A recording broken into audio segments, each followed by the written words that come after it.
Hello everyone, welcome to my channel. आज एक बार फिर मैं आपके सामने एक इम्पॉर्टेंट वीडियो के साथ हाजिर हूँ। जो आज का टॉपिक है वो है मोस्ट इम्पॉर्टेंट इंग्लिश फ्रेजेस। तो इस वीडियो में हम कुछ और नए एंड इम्पॉर्टेंट इंग्लिश फ्रेजेस को लर्न करेंगे, साथ ही साथ उनको सीखेंगे और अपनी डे टू डे लाइफ में उनको यूज़ करेंगे। तो again welcome to my channel. और मैं आपको बताना चाहती हूँ कि हम अपने इस चैनल पर इंग्लिश की प्रैक्टिस करते हैं, ठीक है। जो भी इंग्लिश कन्वर्सेशन के लिए इम्पॉर्टेंट वर्ड्स हैं या फ्रेजेस हैं उनको सीखते हैं और अपनी इंग्लिश को इम्प्रूव करते हैं। साथ ही साथ हम NCERT की जो बुक है उसको वर्ड टू वर्ड रीड करते हैं। तो आप किसी भी एग्ज़ाम की प्रिपरेशन कर रहे हैं या फिर आप स्टूडेंट हैं तो आप मेरे इस चैनल को फॉलो कर सकते हैं। इसके साथ ही हम CTET की तैयारी भी करते हैं। और मैं आपको इस चीज़ की भी श्योरिटी देती हूँ कि इस चैनल पर आपको जो भी कंटेंट मिलेगा वो वैल्यूएबल होगा, जो कि आपके आगे के यूज़ के लिए होगा, जो आपके काम आएगा, ठीक है। बिल्कुल भी आपका टाइम वेस्ट नहीं किया जाएगा। तो अगर आप चाहें तो हमारे इस चैनल को सब्सक्राइब कर सकते हैं, लाइक कर सकते हैं हमारी वीडियोज़ को और शेयर कर सकते हैं विद योर फ्रेंड्स। तो चलिए guys, without wasting more time हम आज के अपने जो इंग्लिश फ्रेजेस हैं उनको सीखते हैं। वन मोस्ट इम्पॉर्टेंट थिंग कि मैं जो भी आपको एग्जाम्पल देती हूँ या फिर जो भी आप इंग्लिश वर्ड या फिर इंग्लिश फ्रेज सीखते हैं, आप प्लीज़ उनका एक एक एग्जाम्पल बनाकर, ठीक है, कोई भी एक सिंपल सा सेंटेंस बनाकर आप कमेंट सेक्शन में कमेंट किया कीजिए, जिससे कि मुझे भी अच्छा लगेगा, मैं भी मोटिवेट होंगी आपके साथ साथ कि आप लोग भी कुछ अच्छा सीख रहे हैं।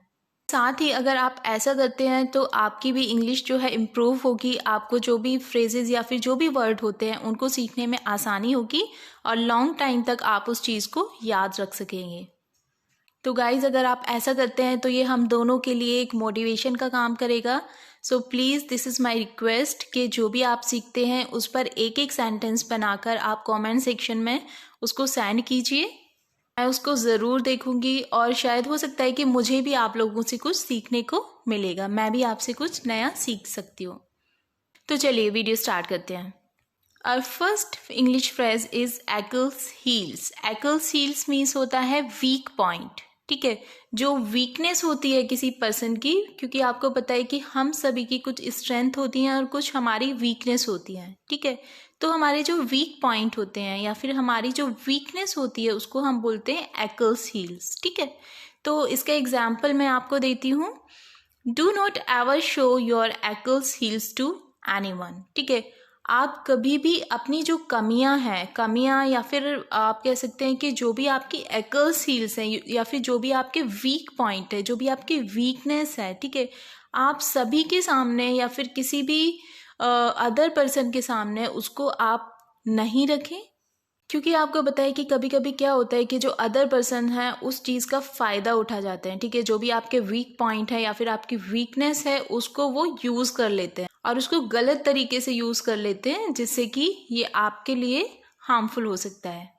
सो this is the reason that do not ever show your Achilles heels to anyone. कभी भी अपनी जो वीक पॉइंट है या फिर वीकनेस है उसको दूसरों के सामने नहीं आने दें, क्योंकि दूसरे उस चीज़ का गलत फ़ायदा उठा सकते हैं, ठीक है। So the first is the Achilles heels and Achilles heels means weak point या फिर वीकनेस। चलिए नेक्स्ट फ्रेज देखते हैं। Above board. Above board means होता है ऑनेस्ट, और जो कि आप जानते हैं कि आजकल के टाइम में मिलना बहुत ज़्यादा मुश्किल है। Honesty is just rare nowadays. तो चलिए इसको एक एग्जाम्पल के थ्रू समझते हैं। Now very hard to find a above board friend, all are like snake in the grass. मैं आपको इसका मीनिंग समझा देती हूँ कि आजकल जो ऑनेस्ट फ्रेंड है उनको फाइंड आउट करना, उनका मिलना बहुत बहुत ज़्यादा मुश्किल है। सभी क्या हैं? सभी एक तरह से स्नेक्स हैं which are hidden in the grass. जैसे कि आपने PUBG गेम खेला होगा तो आपने देखा होगा ना, जो पर्सन्स उसमें ग्रास की कॉस्ट्यूम पहनकर उसमें छिपे हुए होते हैं तो वो क्या करते हैं, पीछे से एकदम वार करते हैं या फिर छिप के वॉर करते हैं, ठीक है। तो इसका वही सेम मीनिंग है, that all are like snakes in the grass. Means जो आजकल के जो मित्र होते हैं हमारे, जो फ्रेंड होते हैं हमारे, मैं सभी की बात नहीं कर रही लेकिन ऑलमोस्ट, ठीक है, ऑलमोस्ट जो भी हमारे मित्र होते हैं, जो भी हमारे फ्रेंड होते हैं, वो सभी ऑनेस्ट नहीं होते, ठीक है। So this is the reason कि जो एग्जाम्पल दिया गया है इसमें, that now very hard to find a above board friend. Above board friend यानी कि एक ऑनेस्ट फ्रेंड को फाइंड आउट करना आजकल बहुत ज़्यादा मुश्किल है। सभी एक घास में छिपे हुए सांप की तरह होते हैं। इसका मतलब वही हुआ जो फेस पर तो आपके बहुत अच्छे फ्रेंड बनते हैं लेकिन बाद में पीछे से आप पर वार करते हैं, ठीक है। तो मेरा तो आपको यही सजेशन रहेगा कि प्लीज़ जो ऐसे लोग होते हैं उनसे स्टे अवे रहिए, ठीक है, उनसे दूर रहिए।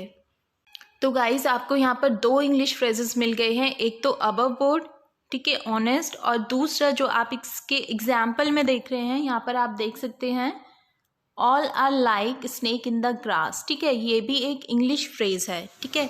सभी किस तरह से हैं, एक छुपे हुए स्नेक है इन द ग्रास में। तो यहाँ पर 2 इंग्लिश फ्रेज सीखने को मिला।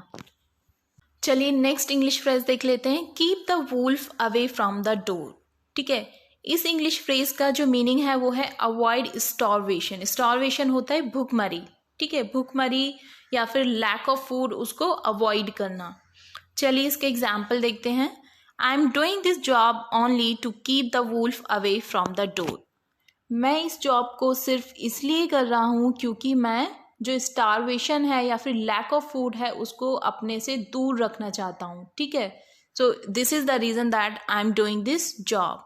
दूसरी वे में आप इसको ऐसे भी समझ सकते हैं कि अभी उसके पास कोई भी ऐसा ऑप्शन नहीं है, ठीक है, उसके पास कोई भी इनकम का ऐसा सोर्स नहीं है कि वो उस जॉब को भी छोड़ देगा। क्योंकि अगर वो उस जॉब को छोड़ देता है तो उसके पास कुछ भी सोर्स नहीं रहेगा अपनी फैमिली की जो खाना है, खाना पूर्ति करने के लिए या फिर जो भी उसकी नीड है उसको पूरा करने के लिए। तो ऐसी सिचुएशन में आप बोल सकते हैं that keep the wolf away from the door, या फिर I am doing this job only to keep the wolf away from the dog. मैं इस जॉब को सिर्फ इसलिए कर रहा हूँ because I want to avoid the starvation, जो भूखमरी है उसको दूर रखना चाहता हूँ। Now again our most favorite and most important English phrase is the butterfly in stomach। ये हमारा next English phrase है जो है butterfly in stomach, and I think हम सभी इस चीज़ को बहुत ज़्यादा फेस करते हैं और बहुत ज़्यादा फील करते हैं, ठीक है। इसका मीन्स होता है टू गेट नर्वस, ठीक है। तो चलिए पहले एक एग्जाम्पल देख लेते हैं फिर मैं आपको समझाऊंगी। Whenever I try to speak in English in front of someone, I feel butterfly in my stomach। और ये हम सभी के साथ होता है, ठीक है। तो जब भी हम किसी अपने से बड़े या फिर किसी नेटिव स्पीकर के साथ इंग्लिश में बातें करना स्टार्ट करते हैं तो क्या होता है, we just feel the butterfly in stomach. हमारे जो पेट में है ऐसा लगता है कि बहुत सारी बटरफ्लाई क्या कर रही हैं, फ्लाई कर रही हैं अंदर, ठीक है।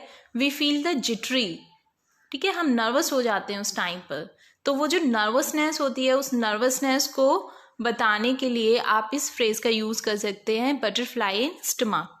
और गाइस मैं आपको एक और सिचुएशन बता सकती हूँ कि जब भी हम इंटरव्यू फेस करने जाते हैं, ठीक है, जब भी हम इंटरव्यू के लिए जाते हैं उस टाइम पर भी हमें यही फील होता है, we just feel the butterfly in stomach, ठीक है। हम बहुत ज़्यादा जिटरी फील करते हैं, बहुत ज़्यादा नर्वसनेस हो जाती है हमें, हम नर्वस हो जाते हैं, ठीक है। तो उस टाइम पर भी हम इस फ्रेज का यूज़ कर सकते हैं, butterfly in stomach.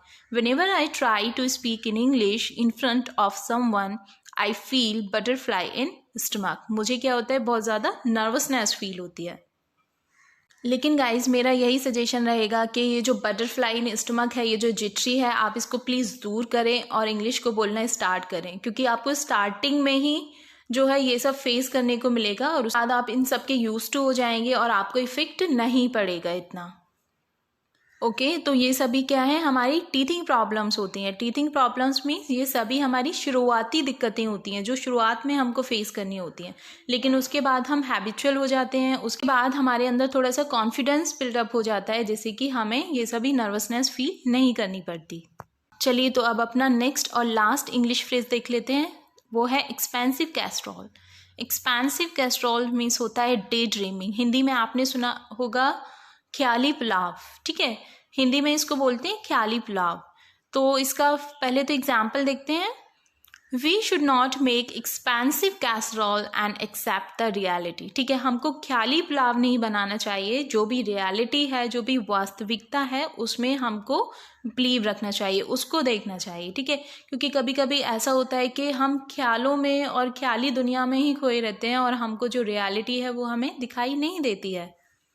So this is the reason that हमें जो रियलिटी है उसको फेस करना चाहिए and we should not make the expensive casserole. हमको डे ड्रीमिंग या फिर हमको ख्याली पुलाव नहीं बनाने चाहिए। Bye bye and take care.